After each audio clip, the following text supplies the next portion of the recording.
A meeting aimed at reviving direct dialogue between India and Pakistan.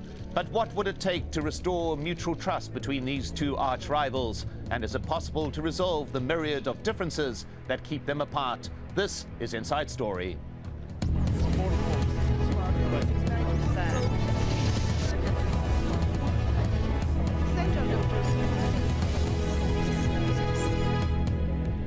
Hello and welcome to the program. I'm Mike Hanna. An attempt to open dialogue and a move to restore severed relations. Indian Foreign Minister S.M. Krishna met with his Pakistani counterpart Shah Mahmood Qureshi in Islamabad on Thursday. Formal ties between the two countries were cut following the 2008 attack in India's commercial capital, Mumbai. India blames a Pakistan-based group, Lashkar-e-Taiba, for the attacks. Though it's outlawed in Pakistan, India maintains the movement is still supported by elements within Pakistan's security agencies. Upon arrival in Islamabad and before the talk started, the Indian Foreign Minister made clear the main issue from his side.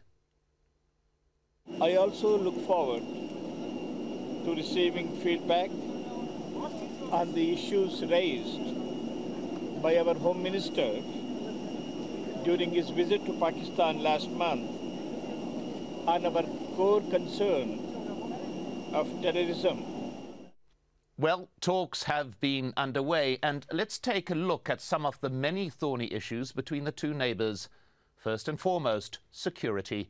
Since the 2008 attacks, India has insisted that its relations with its neighbour will not improve until Pakistan cracks down on militant groups. Pakistan says it needs more evidence from Indian investigators that the attacks indeed originated in Pakistan. Issue number two, Kashmir. The territory's been in dispute since Pakistan came into existence in 1947. Wars have been fought and tens of thousands of lives lost. And many believe it's this dispute that lies at the heart of the militancy in the entire region. And the third issue, Afghanistan. And that is a one that will be continually discussed as well. Pakistan is said to be increasingly concerned about Indian influence in its northwest neighbour. New Delhi, on the other hand, claims Pakistan is continuing to work with Taliban-aligned groups as a means to bolster its own presence in Afghanistan. Well, joining us to discuss the topic in Islamabad, Ahmed Qureshi, a political analyst and in New Delhi, K.C. Singh, a former Indian diplomat. And in Washington, D.C., Malu Innocent, a foreign policy analyst at the Cato Institute. Welcome to you all. Let's begin in New Delhi. K.C. Singh, what is India's primary focus in these talks? The primary focus is that we should not repeat what has happened in the last 12 years, which is you start a dialogue, then there's a major terrorist attack, the dialogue process is interrupted. How do you insulate the dialogue process from terrorism? We tried with an anti-terror mechanism that didn't work. Now, in this case, there are very clear links going back to Pakistan, and these links are not because India says so. These links are also brought on record by the Americans, and there were many other international citizens who died in the attack. And therefore, this time, India is insisting that because there's very clear proof of links going back, and Pakistan has accepted it. They have arrested some people. I think the only difference that remains now is how wide is the net that Pakistan has cast? Have they just got hold of the foot soldiers and a few more? Have they really got to the conspirators? Indian view is they haven't. Well, Ahmed Qureshi in Islamabad, it appears from that side that Pakistan has questions to answer in these talks. Does India? Exactly. Certainly India does. And the main question that India needs to answer is, why is it that every time we start a dialogue process, we start talking to each other, there's never progress on the core issues? Unless the main issues are addressed, the other issues, the offshoots, will stay there, including the militancy. Now, everything else, frankly, is an offshoot of the main problem, and that is Kashmir. And of course, now we have another issue attached to it, and that is the water dispute. And of course, from that, there's a third offshoot now, which is Afghanistan and the Pakistani-Indian competition there, and what the United States wants to see both countries doing in order to decrease that trust. So the main problem from our perspective in Pakistan is every time we start a dialogue process with the Indians work on little issues, people-to-people contact and so forth, but refrain from making any progress on the main issues. Well, Malu Innocent in Washington, D.C., do you think it is possible to find a common start point for these talks to get anywhere?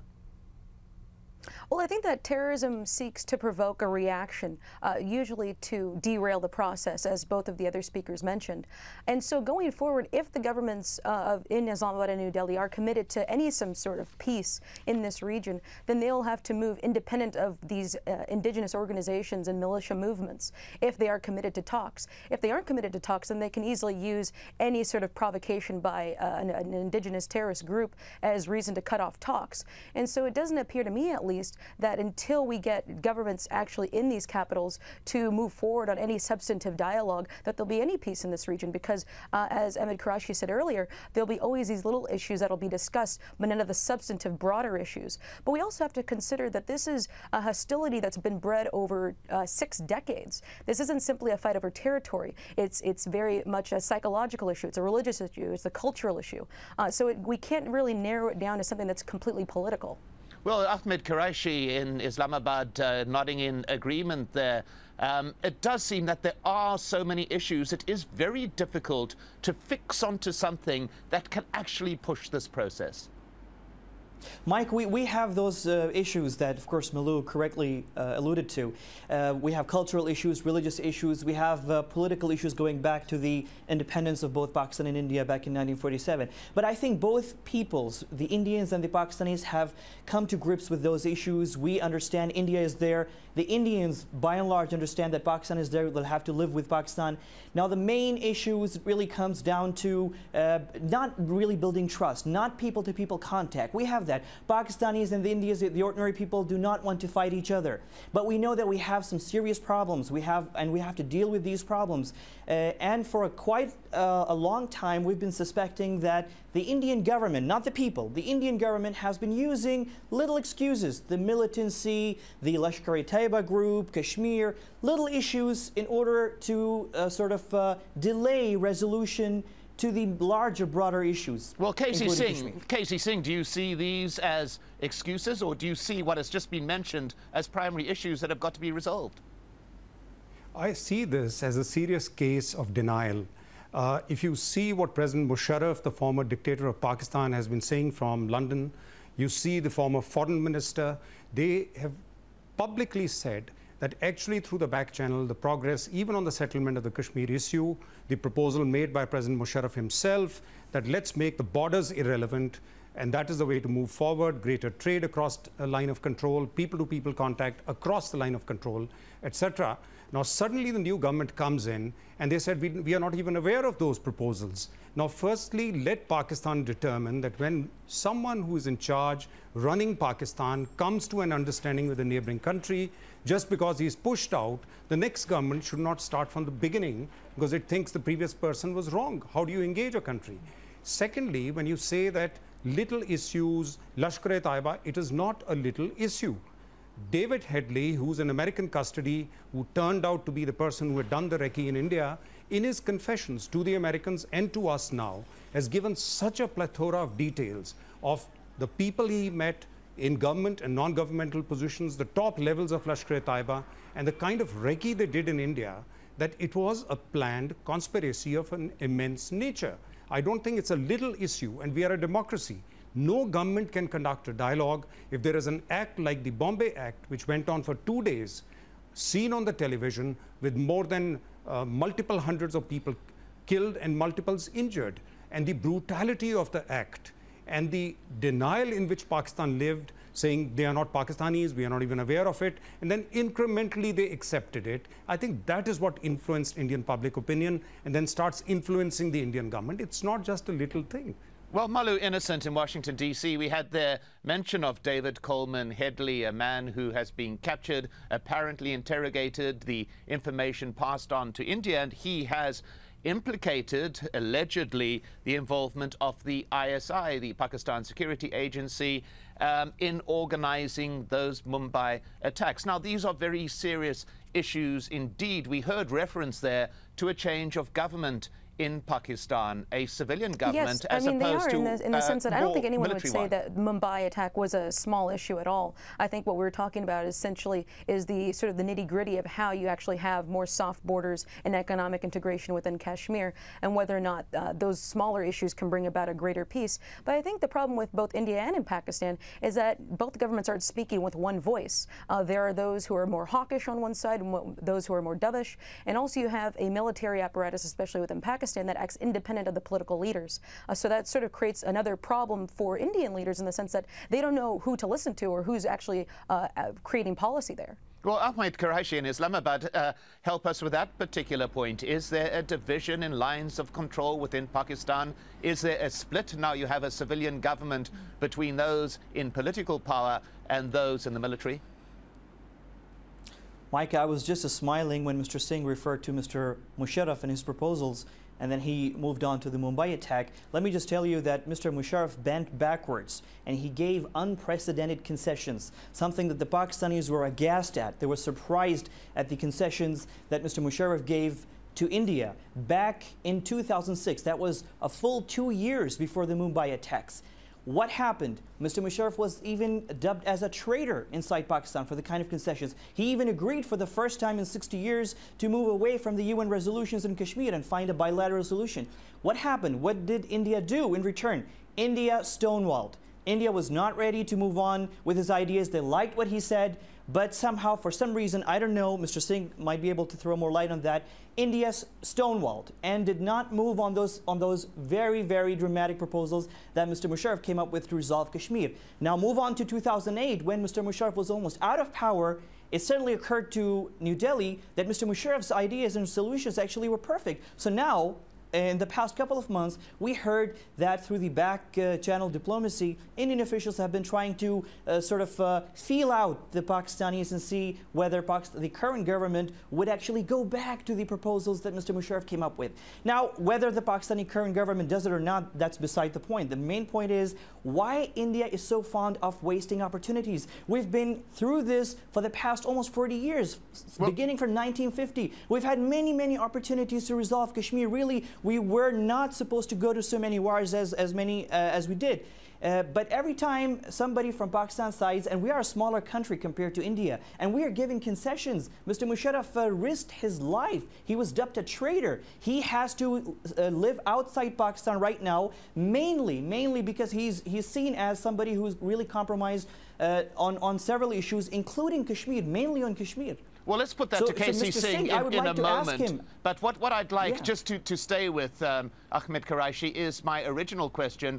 Are there divisions within Pakistan society between a civilian government and the military who were very powerful in the past? If you ask the opponents of the current government in Pakistan, the opponents in desperation will tell you that, you know, we think this current government is working has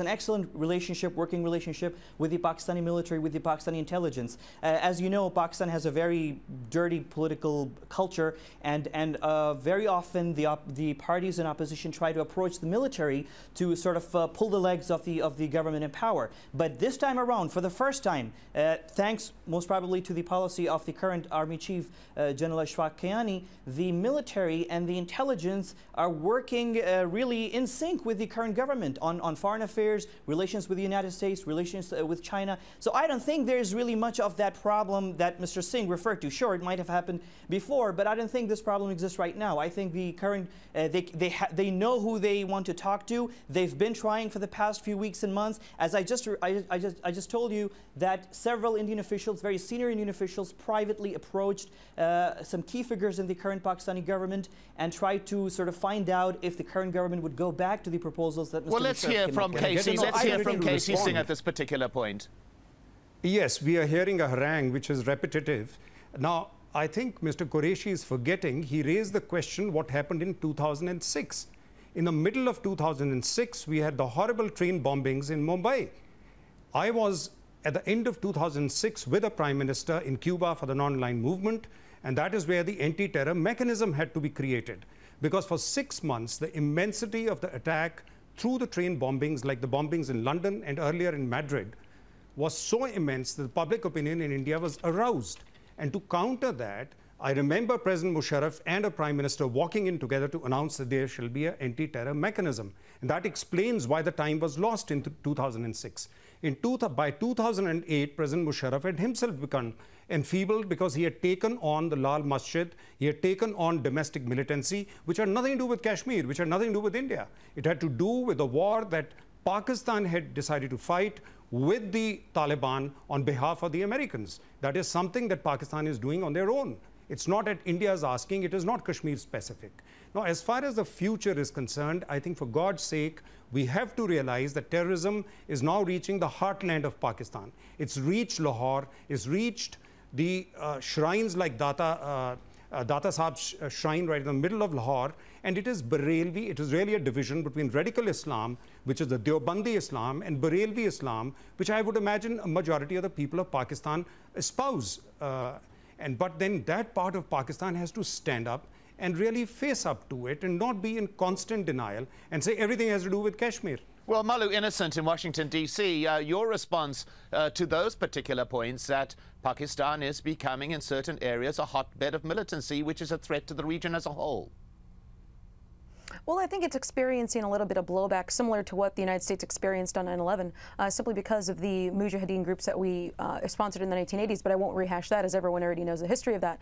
But I think going forward, many within Pakistan, not necessarily the people, but some people at least within rogue elements within the military, they do believe that these militant groups, these proxy groups, act as an extension and as an instrument of their foreign policy. So they don't necessarily use these groups for ideological reasons per se, but more as a means to secure and expand their regional security interests. But I think that overall the United States and U.S. policymakers can't fixate on one country in particular. Both India and Pakistan have their proxies, and this is playing out not only in Kashmir but also in Afghanistan. And I think when you look at the sort of the complex proxy warfighting between both of them, it's almost symbolic of a broader issue in the sense of, will Pakistan acquiesce to Indian hegemony in the region? Will India keep exercising its hegemony in a way that is belligerent to smaller countries in the region? These are sort of the broader questions that the proxy warfighting must answer. Ahmed Quraishi in Islamabad, your view of what is being referred to here as this proxy warfighting? Back in 2006, Mike, something very interesting happened when Mr. Musharraf actually banned completely the pro-Kashmiri groups that were being supported by the Pakistani intelligence and the military in the Indian part of Kashmir. These groups were completely banned from any sort of activity, whether inside Pakistan or in the Indian part of Kashmir. What happened is that all of a sudden we in Pakistan discovered that our Indian friends were active in Afghanistan, using some of their proxies to contact insurgents or troublemakers in our Balochistan province in southwestern Pakistan. So we had this situation, very interesting, and I was talking to several officials at that time, including once with President Musharraf at that time.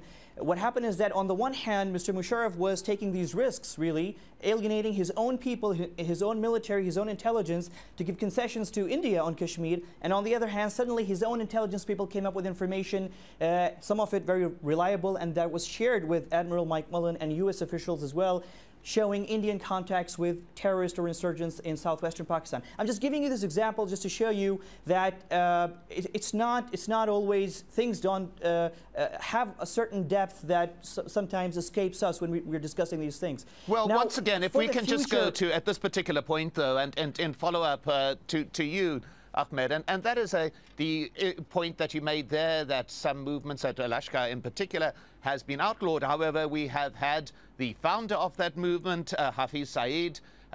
He was under house arrest following the Mumbai bombings, but the Pakistan Supreme Court has ordered his release. Now, Casey Singh in New Delhi, I want to go back to something you said right at the beginning, and that is, if dialogue is to succeed, it has to take place in some kind of bubble removed from acts of terror, that whatever the source will impact on the process. Do you think this is possible to achieve?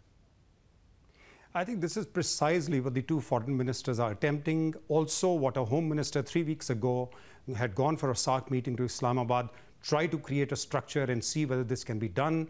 And I think what you need is to restore trust between the two countries. Then incrementally, the agencies can work together.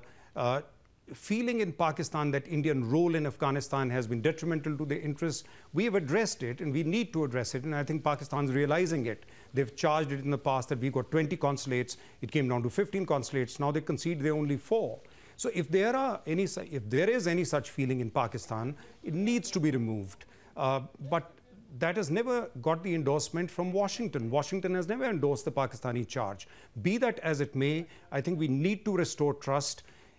Terrorist acts per se will not disturb the dialogue process. What disturbs it is when the attack is of such a nature and such an immensity, and you're able to trace it back to organizers and conspirators in Pakistan, and the Pakistani government either cannot take action or doesn't want to take action, that affects it. If there is willingness to act simply because there's a terrorist act, it will not affect the dialogue process. Malu Innocent, do you believe that the Pakistani government has been doing enough to attempt to assuage Indian fears and complaints and in fact meet US demands, certainly with respect to that northwestern border with Afghanistan?